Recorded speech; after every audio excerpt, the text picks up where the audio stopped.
음악으로 만나는 삶의 이야기들이 잔잔한 감동으로 찾아가는 김은자의 행복한 문학, 김은자 시인입니다.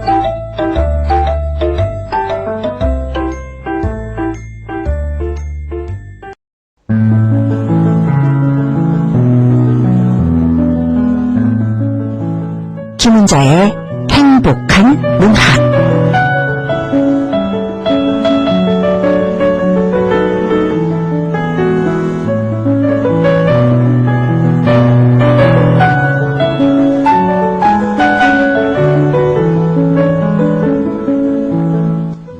날이 추운 듯 아닌 듯 이맘때 느껴지는 추위는 더 을씨년스러운 것 같습니다.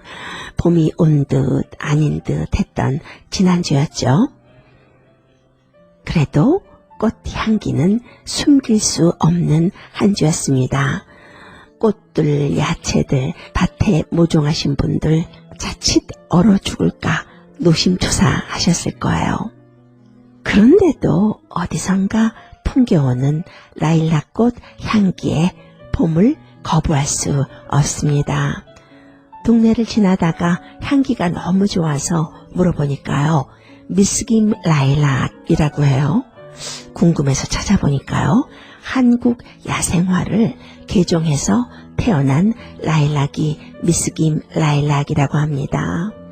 미스김 라일락은요, 해방 이후에 미 군정청 자문관이 한국을 방문했다가 1948년 북한산에서 잡목의 씨앗을 채취해서 미국으로 가져간 뒤에 개종한 라일락의 일종이라고 하네요. 한국에서는 이름조차 파악할 수 없었는데요. 미국에서 개종해서 성공한 뒤 한국에 있을 때 자신의 사무보조원이었던 여자의 성을 따서 꽃 이름을 지었다고 하는데 그게 바로 미스김 라일락이라고 합니다. 미스김 라일락은요, 코리안 라일락이라는 보조 이름도 있다고 합니다. 일반 라일락보다는 조금 작은데요, 생명력이 강하고 또 향기가 진해서 라일락의 여왕으로 불린다고 합니다. 갑자기 웃음이 터지네요. 라일락까지 이제는 K 라일락이라니요. 근데 참 이상하죠. 길을 걷다가도요, 어디서 향기가 나면 꼭 두리번거려서 향기의 진원지를 찾게 됩니다. 봄이면 여기저기서 꽃향기가 나는데요, 모쪼록 우리 마음에도 가정에도 이웃과의 사이에도 친구 사이에도 라일락 향기처럼 좋은 향기가 번지는 그런 봄이 되었으면 좋겠습니다. 문학으로 행복해지면서 정서를 공감하는 행복한 문학.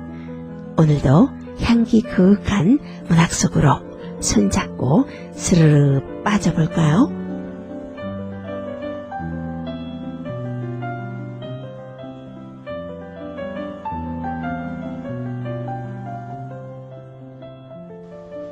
행복한 문학에서는 좋은 글과 시, 또 유명 문인들과의 인터뷰, 그리고 문학 뉴스 등을 소개해드리고 있습니다. 물이 모여서 강이 되고 바다가 되는 것처럼 이 짧은 시간들이 모여서 모쪼록 동포사회의 한국 문학의 저변화가 이루어지는 그런 시간이 되었으면 좋겠습니다. 이번 주말에는 마더스데이, 어머니 날입니다. 올이 되어서 이 즈음이 되면 어머니가 살아계신 분은 살아계신 분대로, 또 돌아가신 분은 돌아가신 분대로 어머니를 그리워하게 됩니다. 오늘은 어머니에 관한 수필 한 편과 시 한 편을 준비했습니다. 공감과 정서, 그리고 그리움이 풍성한 그런 시간이 되었으면 좋겠습니다. 먼저 수필 한 편 소개해드릴까요? 정호승 시인의 어머니는 늙지 않는다 라는 수필인데요. 낭독 먼저 들어보고 이야기 나누도록 하겠습니다.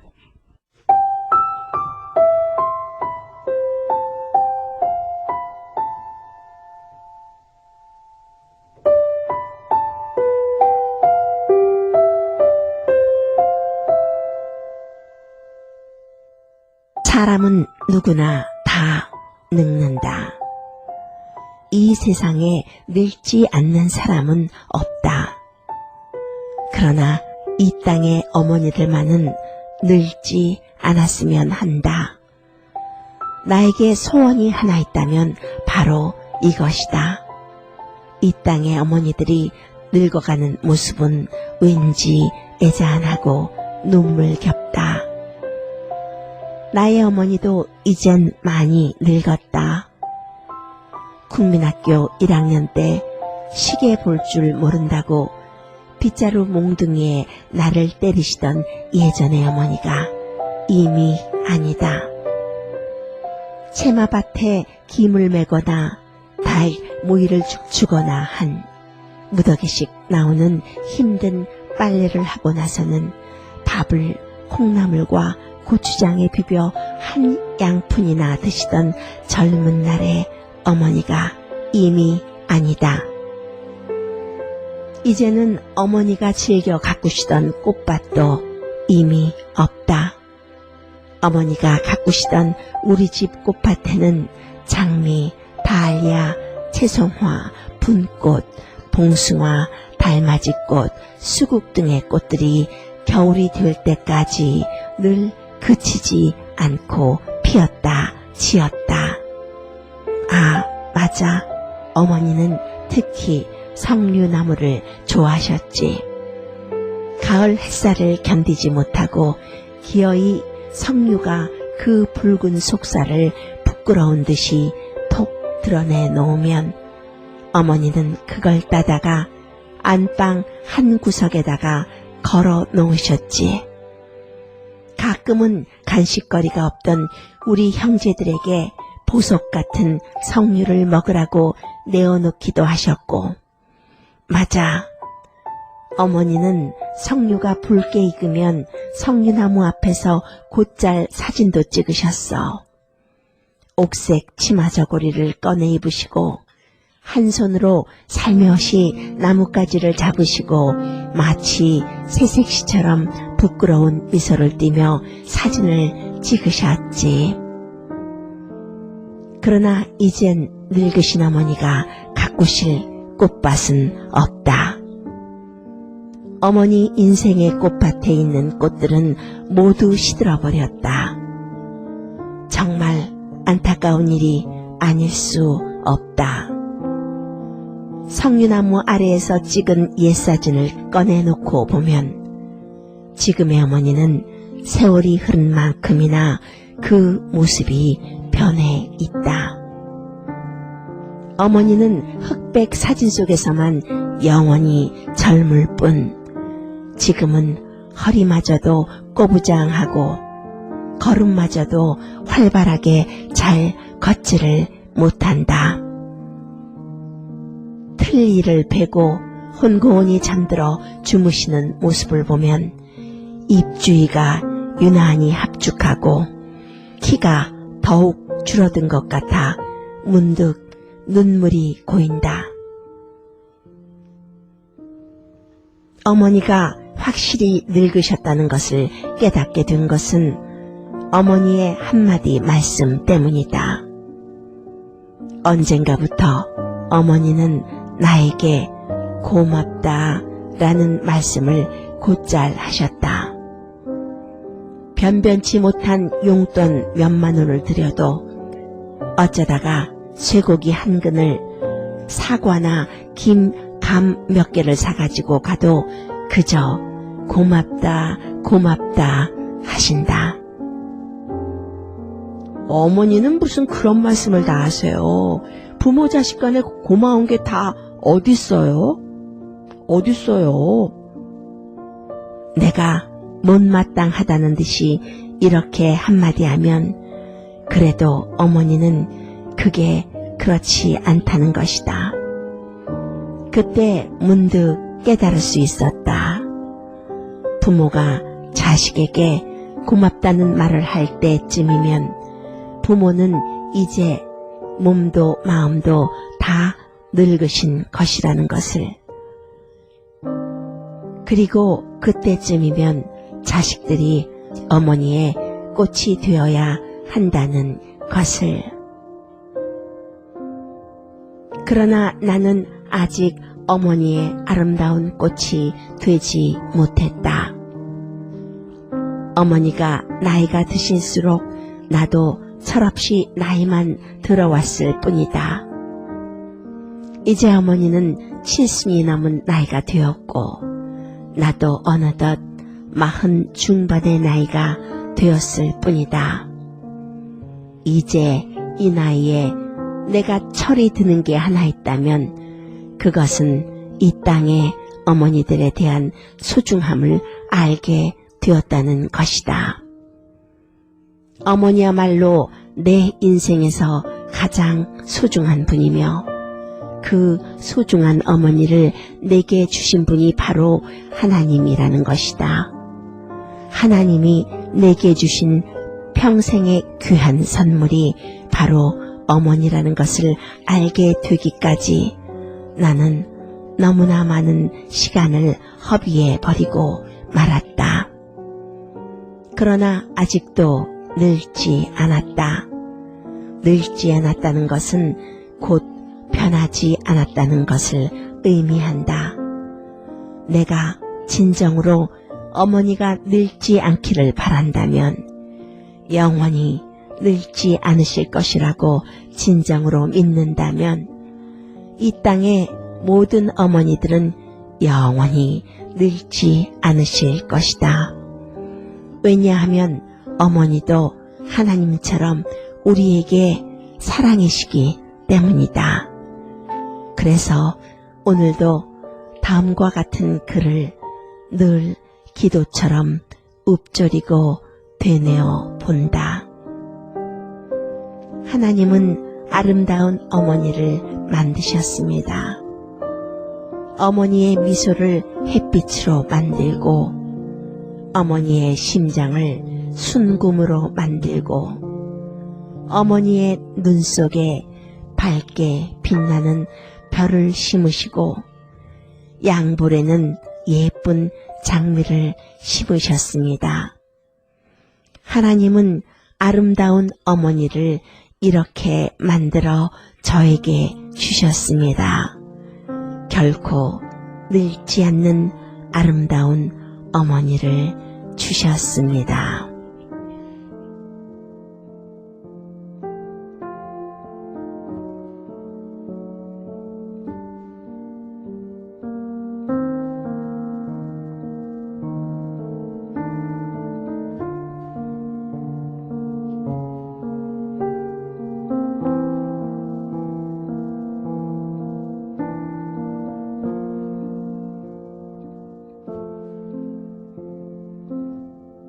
그러게요. 어머니들은 늙지 않았으면 좋겠어요. 아니, 내 마음속에서 영원히 늙지 않는 것이 또 어머니이기도 하죠. 이 수필에서는 꽃밭에 꽃을 가꾸시던 어머님이라고 했지만 꽃밭이 정원의 꽃밭만 말하는 것이겠나요? 어머니들은 자식을 낳고 헌신하면서 또 키우면서 인생의 꽃밭을 일구신 분들이죠. 여러분들은 어떠십니까? 단 한 번이라도 자신의 어머니를 한 생애로서, 한 여성으로서, 한 사람으로서 진중하게 돌아보고 이해해 본 적 있으신지요? 어머니를 이해한다는 것은 어머니를 나의 어머니로서 이해하는 것이 아니라요.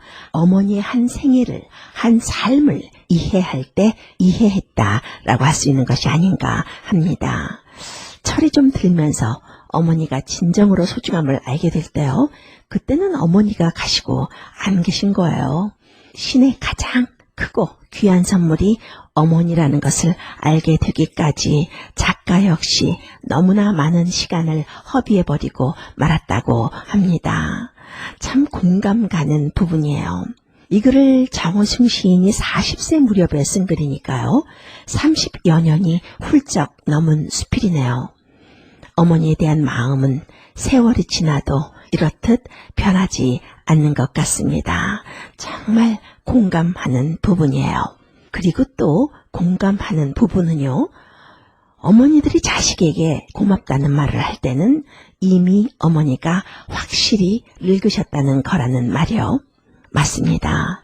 저희들의 어머님도 우리들에게 언젠가부터 고맙다는 말을 하셨었어요. 그리고 자식들에게 언젠가부터 나도 모르게 또 우리는 사소한 일에도 고맙다, 고맙다 라는 말을 하고 있다는 겁니다. 부모 자식 간에 고마운 게 다 어딨냐 라고 하지만 그게 정말 그런 게 아니죠. 또 작가의 말처럼 부모가 자식에게 고맙다는 말을 할 때쯤이면 부모는 이제 몸도 마음도 다 늙으신 것이라는 것을 깨달아야 할 것 같습니다. 그리고 그때쯤이면요, 자식들이 어머니의 힘이 되어야 한다는 거예요. 정우승 시인이 쓴 시가 생각나네요. 뒷모습이라는 시인데요. 사람의 뒷모습 중에서 가장 아름다운 모습은 저녁놀이 온 마을을 물들일 때 아궁이 앞에 쭈그려 앉아 잔 솔가지를 꺾어 넣거나 가끔 솔방울을 던져 넣으며 군 부를 때는 엄마의 뒷모습이다 라는 시. 오늘 우리가 나눈 이 글과 맞물려서 우리를 더 애잔한 그리움 속으로 빠져들게 합니다. 맞습니다. 바로 그 모습이 또 평생 우리들의 어머니의 모습이기도 해요. 집안의 온기를 불어넣기 위해서, 집안의 화평, 안락함을 위해서 헌신하면서 쭈그리고 앉아 일하는 그런 모습이 어머니의 모습이기도 하죠. 어머니는 늙지 않는다라는 이 수필이요. 우리로 하여금 많은 생각을 하게 합니다.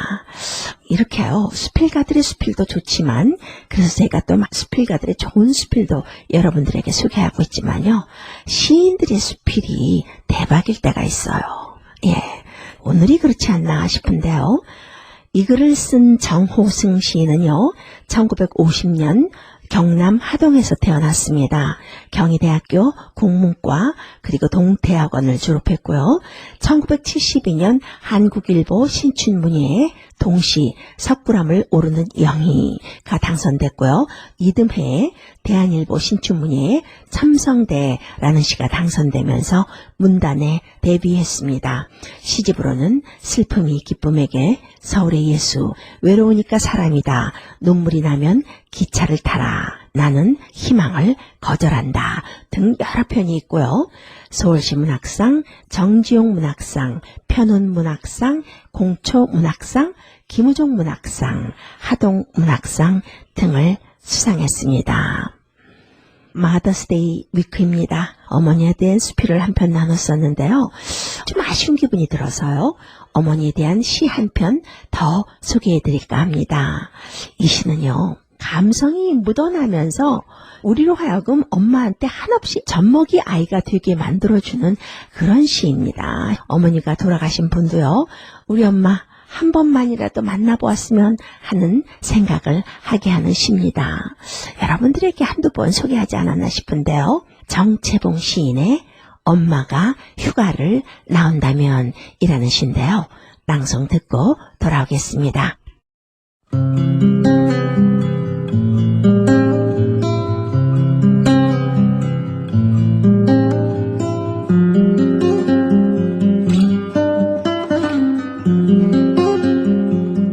엄마가 휴가를 나온다면 정채봉.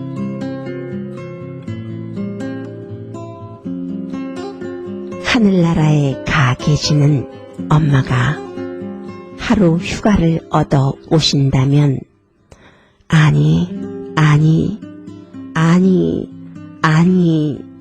반나절 반 시간이라도 안 된다면 단 5분, 그래 5분만 온데도 나는 원이 없겠다. 얼른 엄마 품속에 들어가 엄마와 눈맞춤하고 젖가슴을 만지고 그리고 한 번만이라도 엄마 하고 소리내어 불러보고 숨겨놓은 세상사 중 딱 한 가지 억울했던 그 일을 일러 바치고 엉엉 울겠다.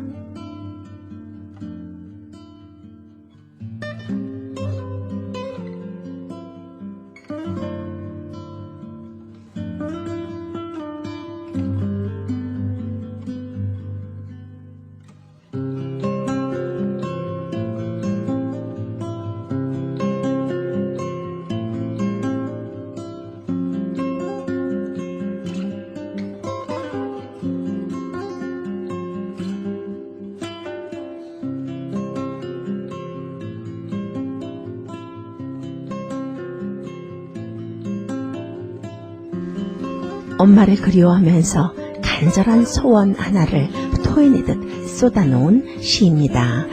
하늘나라에서 휴가 나온 엄마를 만나는 일이 간절한 소원이라고 하죠. 단 5분 만의 만남이어도 원이 없다고 해요. 평생 소원이 있기도 하겠고요. 그건 우리들의 소원이기도 합니다. 엄마 품에 안겨서 엉엉 울겠다고 하는 시인. 그리고 세상에 살면서 겪은 억울한 일 딱 한 개를 엄마에게 일러바치고 싶다고 하죠.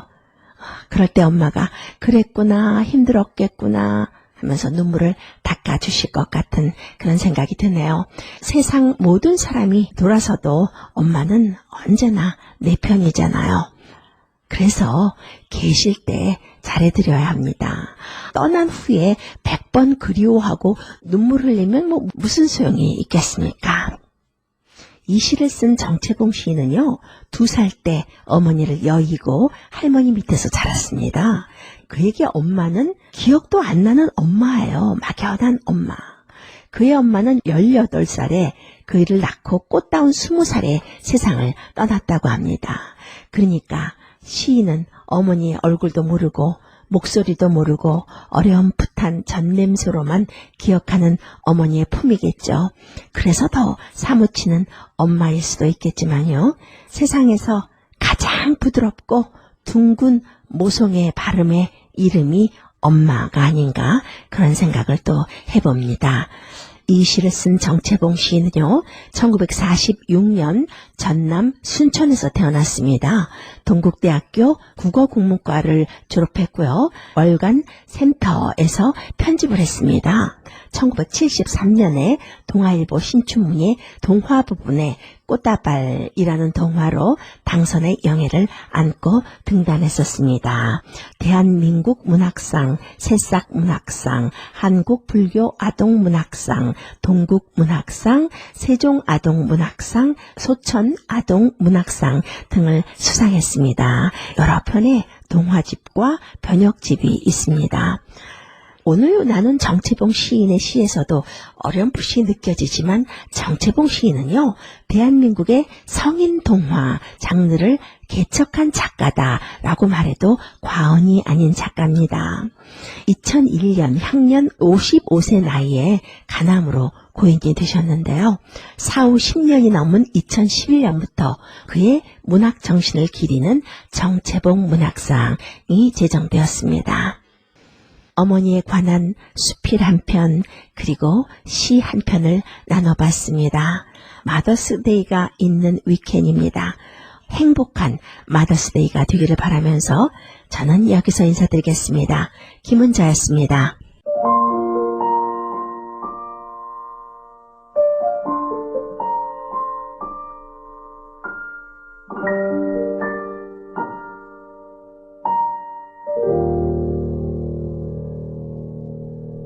마마 왜 내 심장은 가짜야 나는 왜 찢겨도 붉은빛 하나 나지 않는 가짜야 다들 물어본다고요 너도 겨울을 아냐고 마른 가지 같은 손가락이 왜 슬픈 줄